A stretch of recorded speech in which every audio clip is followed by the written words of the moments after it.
heard about Michelle coming to Kim, and so I'll do an assessment, and it's not because I don't like you, it's just I want the rapture to occur by yesterday. Let's get out of here, but it's nothing personal. So anyway, we did an assessment, and she was real, just kind of your heart just gets, I can't say no to this, So anyway, we started working, and it was quite a journey, and she began to unfold, working with Kim and doing some assessments off and on. And then we come down here, and just kind of the bottom line is things opened up and folded in, and the last domain that came forward is Eva. So, wow. And you were normal till you met me, right? So anyway, she is normal. Usually people are normal till they meet me, and then they decompensate and find their multiples. It used to be a Doug Riggs phenomenon, but it's too widespread now. They know that won't wash anymore. No. But you have your own history, and you've been here and a real vital part of this event. So you just share a little bit on your heart why this event is important to you with your history. Firstly, I feel like it's an absolute miracle that I can actually sit here and talk to all of you. It really is, honestly, quite a journey, and if I've got to say, the only reason I can sit here and do this is for the glory of God. There is no other reason. I mean, we all know that it's a deep, dark and hard journey, but I think I need to just put it in context for you. Let me just start sort of at the beginning. I know I don't have much time, but I'm going to condense it. So I came to know the Lord 25 years ago. I had come from a very broken, very dysfunctional home, and quite a fair amount of occultish sort of stuff going on there. And I wasn't embarrassed to say so once I became a believer. I was like, no, my mom was in the occult, my brother.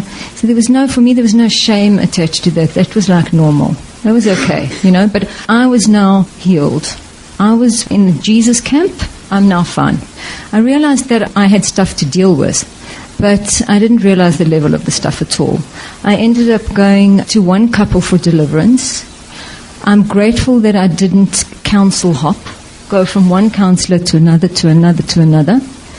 I think in somehow my distrust and also, I guess, God really prevented me from going to counselors which are actually not resolved themselves, really, because they do exist. We all know they do. So what happened was I ended up on their plate, and yes, there was some peripheral sort of deliverance, and yes, the demons flee and all that stuff. However, we did get to a point where I just knew something was wrong. I just knew I didn't have freedom. There was something, and I couldn't pinpoint it. And I started to cry out to God.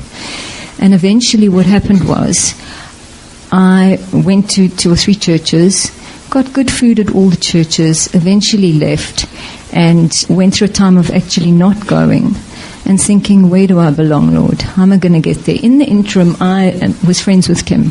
So 10 plus years. So I would see her, we'd go to dinners, chat. She counseled once or twice on a very peripheral level.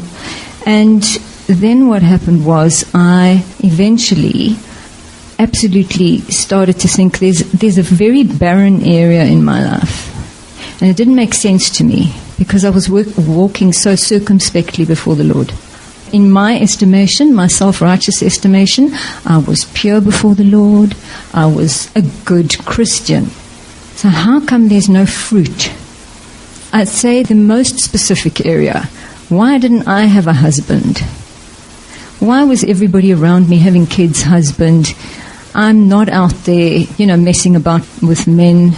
I'm sort of in the Word, go to the odd conference, do what I have to do. I started to really question it. I was like, something's just not right here. This is bizarre. It doesn't add up. How much more do I need to do? Now, we all know it's not works and doing. But, I'm not going to run off for more deliverance. How many times do you need to break generational curses? That little list you get given. I know Amanda's is extensive and fabulous, but you do get that one-page list. Now, how many times do I need to break this? Because there's definitely something operating here. And of course, having come from a cultish background, I must say that I wasn't really afraid of demons. Because often I'd hear the growl, or I'd hear this, or I'd hear that. And I'd think, oh, okay, off you go, what have you, I'm fine now. So we get to that point, and I'm kind of like, gosh, what do I do now? something happens and I have my heart on the floor and I pick up the phone to Kim. I say, Kim, I think I need counseling. And she says to me, okay, but what I want you to do is I want you to do Journey to Freedom first. And I'm like, okay, I'll do that. I did it over 6 months. My job is very exhausting, so I didn't have much time. So I would, once a week, I started off where Kim had it in this hut in Table View, and I would go, strangers, a few of us sitting there, and I purposed to continue doing this. I thought, okay, making my notes, praying into the stuff, listening. Now the beauty of, and I'm going to just do a bit of a pitch here, the beauty of Journey to Freedom is that every time you watch it, because it is Holy Spirit led, something else is going to pop out at you. God will touch a different part wherever you're at. Yeah, it's a way God uses triggers in a positive way. Yeah. So I do that course. Then I decide, my brother's moving down to Cape Town, and he came from a very drug abuse, a lot, as far as I was concerned, a whole lot more broken than me, That was my estimation. And he was coming down, and 2 other friends also don't have victory in certain areas. So I said, why don't we get together in my apartment and we'll do Journey to Freedom again?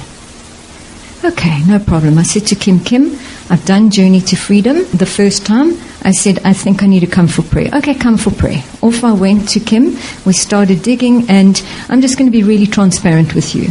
Okay? I, in the counseling, heard a voice.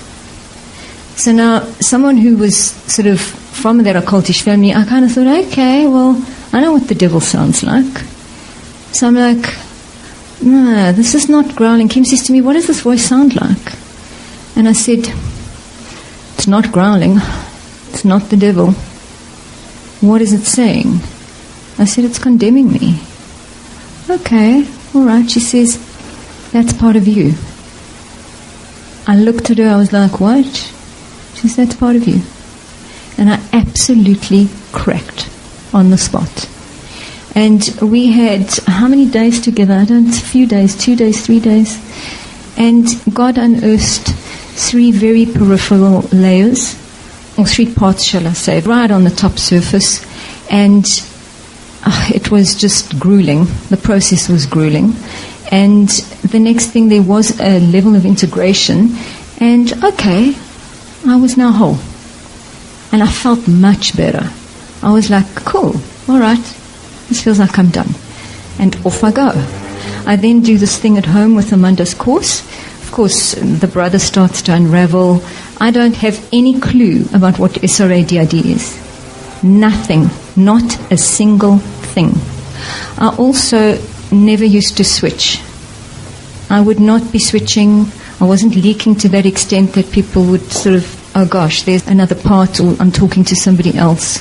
So the controls were pretty tight. And then I started the course. And the other 3, one guy wanted to run, the other friend was getting angrier, and the brother was unraveling. And Kim and Fred came to pray the one day, and I said, okay, fine.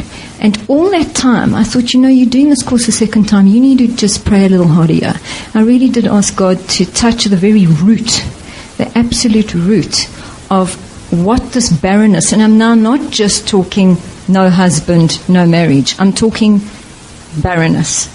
This absolute spiritual death that I am feeling, but I don't know where it comes from. And again, I'll say, how many curses can I break? Anyway, I start saying, can you please, really beseeching him, can you please? I write a petition, we do this whole thing, and the next thing, suddenly, the Holy Spirit grips my heart when Amanda starts talking about labels in the spirit realm. And I had not heard that, or some part of me had not heard that ever before in the first time I listened to it. And she basically said you can have a spiritual label, and in the spirit realm, that label is a significant label. And that can lead to some form of fruitlessness or barrenness. Kai, have I got it? Yeah. Anyway, and then I woke up one night. Again, I'm going to be really transparent. I woke up one night, 3 o'clock in the morning. I just want to give you a bit of a time frame. So that was August 2016. Kim and myself sat down and God revealed that I was DID. That was August 2016. By July the 12th, I had woken up just before that, 2017. I had woken up 3 o'clock in the morning, sat bolt upright, and the words that came out of my mouth were, I want to have sex with Satan. Me, the Christian, I was so freaked out, I did not know what to do. I'm alone, 3 in the morning, and instantly, I really believe God sovereignly dropped into my heart what that label was, and I knew in that moment I was a bride of Satan. I couldn't even question it. I then did not phone Kim for 1 week because I didn't know what to do with it. I didn't get it. I was in such shock. Eventually, I did phone her, and she said, what's the label? I told her, she says, you need to come and see me. I said, fine, I'm coming to see you. Then I kind of ran for about 6 weeks. Didn't pitch up. One day they invite me to lunch. I'm sitting down. She says, I think we need to pray now. Is that okay? I was like, okay, all right. Off we go into her little area she does the ministry in, and there I'm sitting. And of course, we start hitting some pretty hectic stuff. And God reveals that I am SRA DID. And that enough for me was absolutely devastating. I didn't know anything about it. I didn't understand it. She said, okay, you need to start reading. She started to explain a bit, but not on a level that scared me. As in, she didn't jump at me with Mengele and all the programming stuff. And she did encourage me very strongly to watch some of the footage that Doug had recorded with Amanda from different survivors in his assembly. I, of course, was reticent because I thought that would lead to autosuggestion, and now I'm going to just adopt their story. And I didn't for quite a while. And she said, no, look, it doesn't work that way. It will resonate. Something's going to resonate with you. And it surely did. And that is how God has been absolutely faithful to give us these little nuggets along the way to show where Kim needs to go and where he's leading. Because even in that, I would have absolutely no clue where I was at and what was going on any given day. Anyway, we fast forward, and it's been quite a process. I'm just, really, really grateful. I then, where did we end up then? We just continued with the process, and I had started at a church. I had found a fellowship where I felt there was salt and light. And I felt that the word was really solid. I went home with steak. And it's not like I church jumped to 10 churches. It's just not me to do that. I sort of sat out for a while. I went to 2 or 3. I thought, I can't land here. There's something, it's just not sitting well with me. This is now pre the revelation of the SRA DID. I had already found a place by the time God revealed that I was SRA DID. And of course, I hadn't quite started to make friends yet at all. Still haven't really. But the one day, the pastor did come up to me. In fact, he kind of ran out the door, and someone said, hold on, this pastor's trying to call you. He said, where do you come from? Because it's a little out of town. And I was like, well, I'm living in West Beach, blah, blah, blah. Okay, fine. You should come and have a coffee with us sometime. I said, okay. And of course, I left that. My brother came to the congregation when he moved down. They sort of hit it off more. He would go and chat to him quite a lot. And that was great. I thought it was absolutely wonderful. And then 12th of July, when I had discovered that I was SRA DID, 2 weeks later, my brother was dead. Okay. Yeah, not easy. Really, really not easy. But I do absolutely believe that was God's, it's going to sound really weird, God's gift. Because if he had not taken my brother, and ultimately even if the cult have, so to speak, set it up to wipe him out, his ultimate life is held in the hands of the Most High God. He makes that decision. He decides whether that life is going to come to him or not. And whether he's going to permit him to die or not. Anyway, so that was devastating, but that pulled me closer to wanting to get counseling. It didn't pull me further, thank God, further into the cult. Because that could be said as a message. You pursue this any longer, see what happens, and it's your fault if you keep going. Yeah. That's kind of what the cult message is. Yeah, and blackmail. And I had lost my whole family. He was my last family member. So they knew what they were doing, but God knew better. So I eventually, after that, of course, sat down with him because he knew the brother better than he knew me. And he was quite devastated, like, he was here one day and gone the next. I said, it took a week and he was gone. Anyway, we sat down and I just questioned him because, of course, the trust issues come to the fore. Knowing what I know now, I do know that there are very few pastors that will acknowledge it, let alone want to even hear about it or step forward to do something about it. There seems to be, and this is not a judgment on any pastor anywhere, there seems to be a bit of a thing of stopping at deliverance. And those that don't get any further help, they will skirt around the issue of SRA, DID, but that's accountability before the Lord.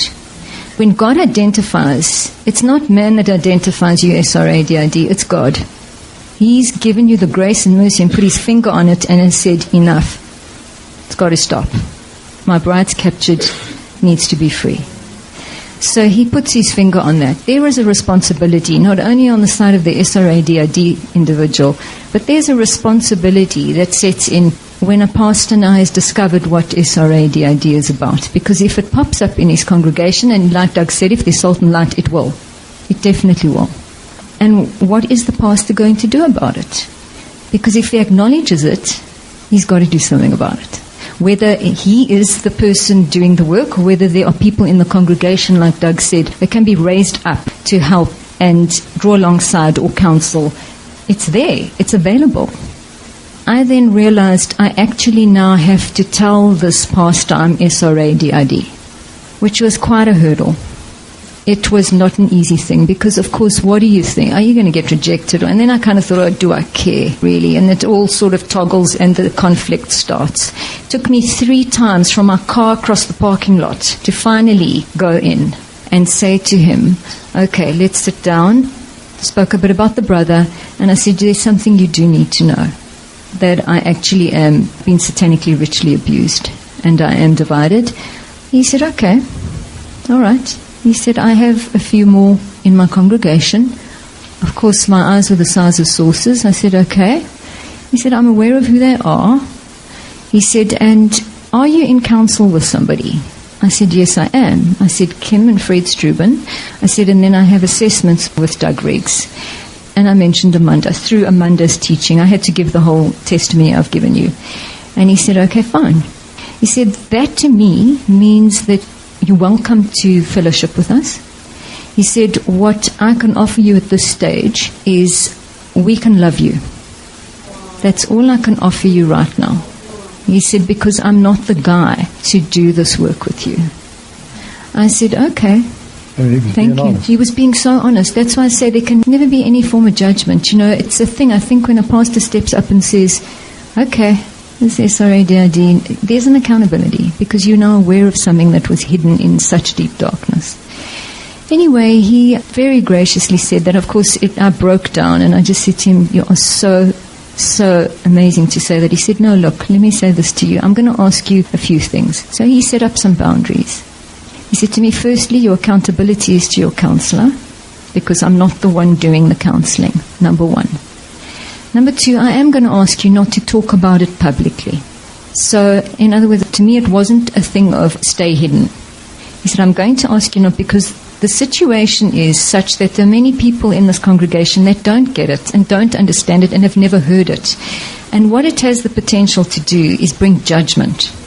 And that judgment is going to land on you, which will influence your relationship with Kim, which means your freedom is restricted because you're going to be so busy working through the judgment that you're not going to get to where God wants to take you. So I was obedient to that and I understood where he was coming from. I said, I will do that. And he said, let me know from time to time and I'm going to ask you to tell me when there's greater freedom. I don't need the details. He said, you just need to let me know. And he said, you are welcome to send me a message if you're ever in need of prayer, we will pray. And it is a praying church. They take it seriously. And he is in a deliverance capacity. He functions and he advocates it. He talks to his congregation about it. So he's bringing light into a situation there that people never knew, you know. They weren't even ready to talk demons. That is where I've landed in terms of community. It is still quite lonely from the point as I went to see him the other day finally. After a long time, I said, look, Kim went with, Fred went with. I said, I just need to know what is my way forward here. Because I'm completely actually isolated. I Skype with Laurie. We've started a new friendship. And I've got Kim and Fred. And Nadine's at the house and Danae's there. That's my friendship.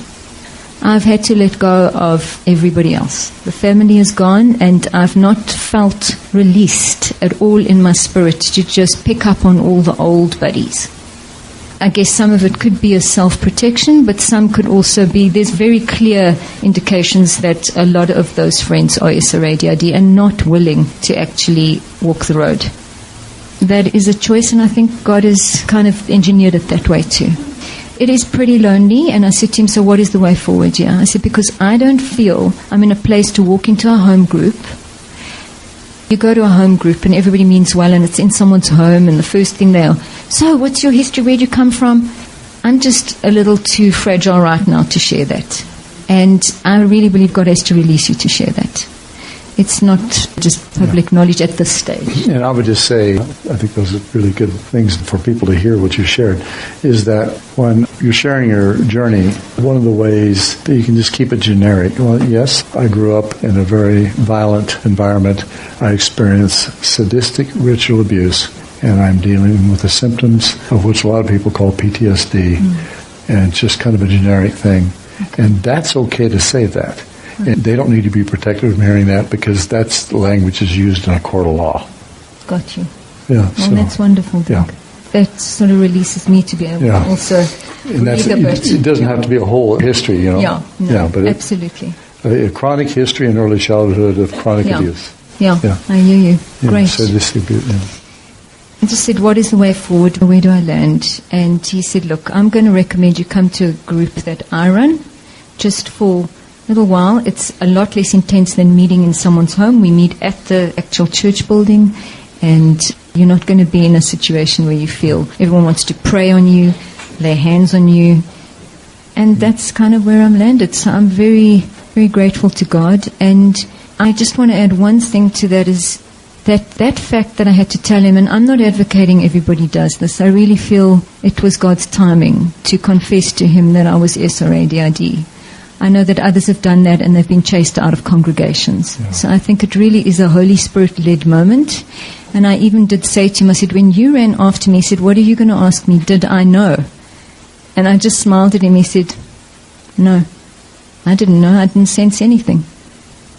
I said, I saw you coming week after week. I saw you there leave week after week, and I just asked you, where are you from? I was okay, all right. So I could settle and develop some form of trust. And I do think somehow, in that telling him, it didn't go every week. Working and plugging into Doug's stuff and the meat and the T. Austin and listening to sermons that get posted on Doug's site and, you know, all the processing you have to do to just get to the next session.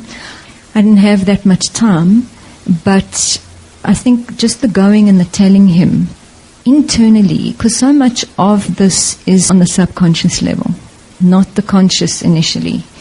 There was a submission of my will to be able to go, here is a man of God, and if I'm really honest, there were few that I respected because of where I came from. But I could actually go, okay, all right, you're engaging your will here. You're saying, all right, I'll be here, I'll stick it out, you can try love me. There was something in that, I believe, that helped the greater freedom. Amen. That's it. Yeah, thank you. Thank you. All right.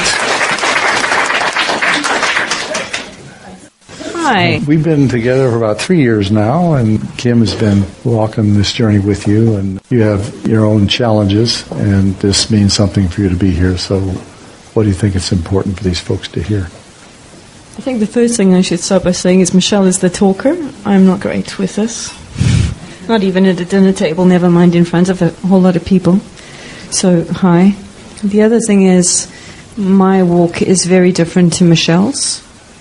As far as I was concerned, I was a single personality disorder until about 4 years ago. I was raised in the church. Not that I remembered anything. My only problem was that I really didn't remember anything. I had really giant gaps of information.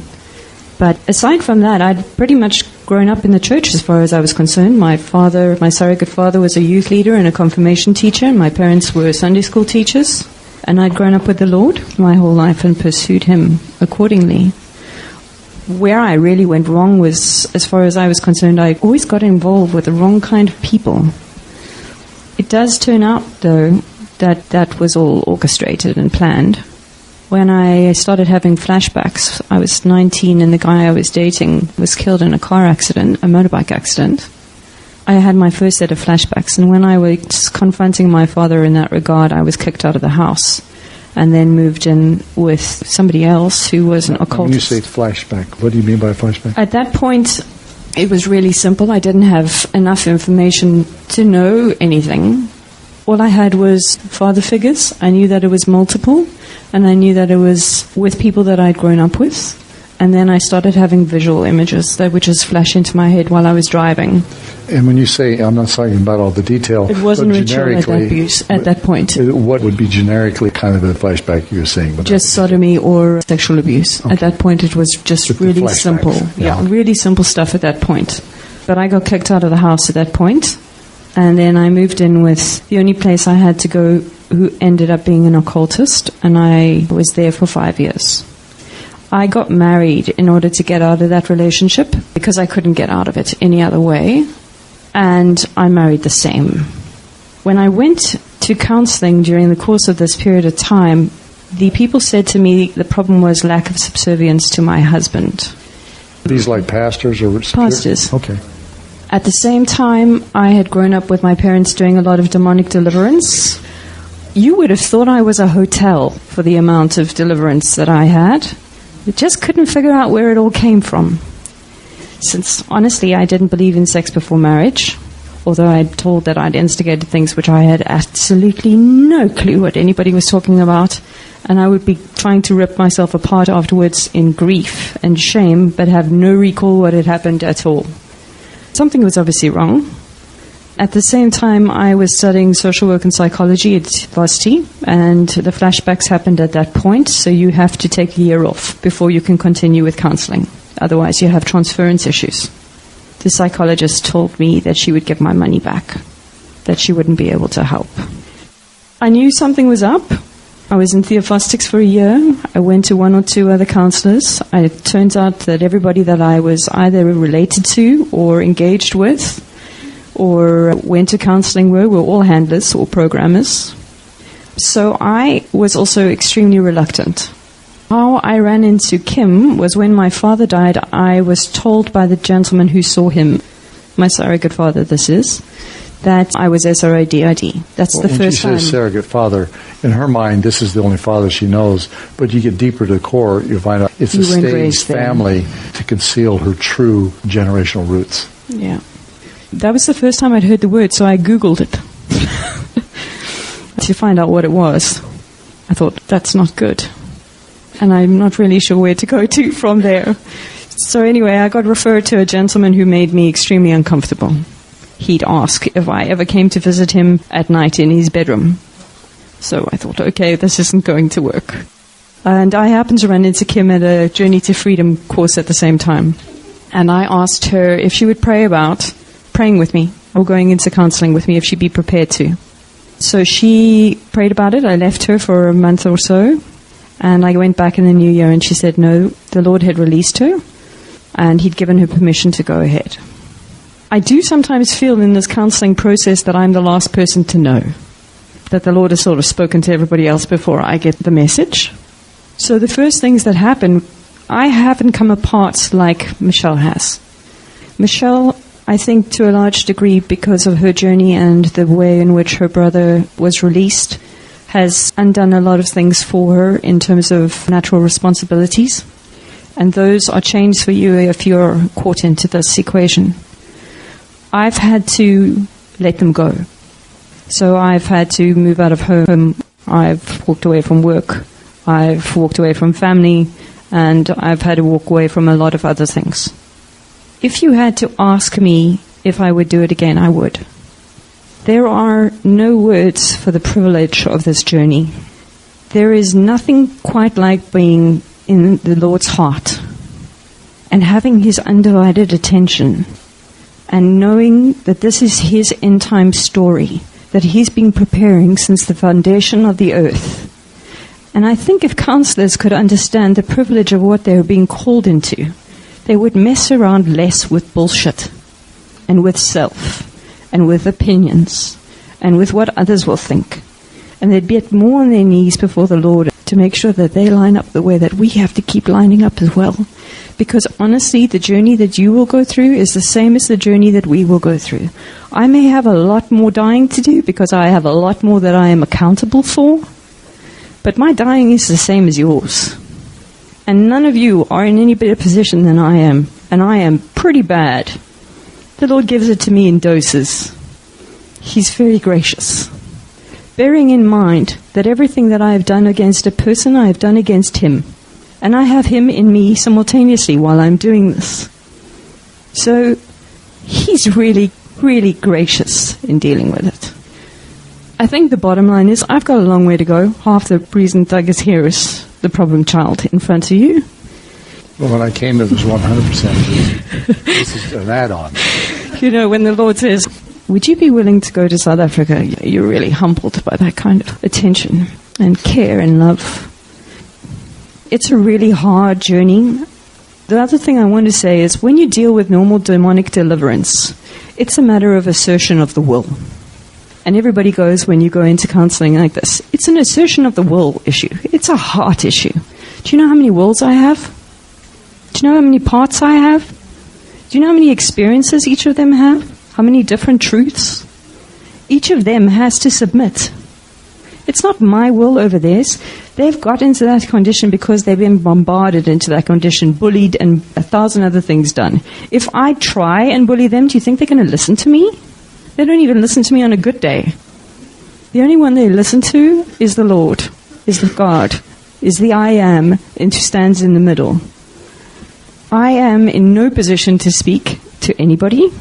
I have a really long way to go, but I would not change it for anything. My God is absolutely and utterly incredible.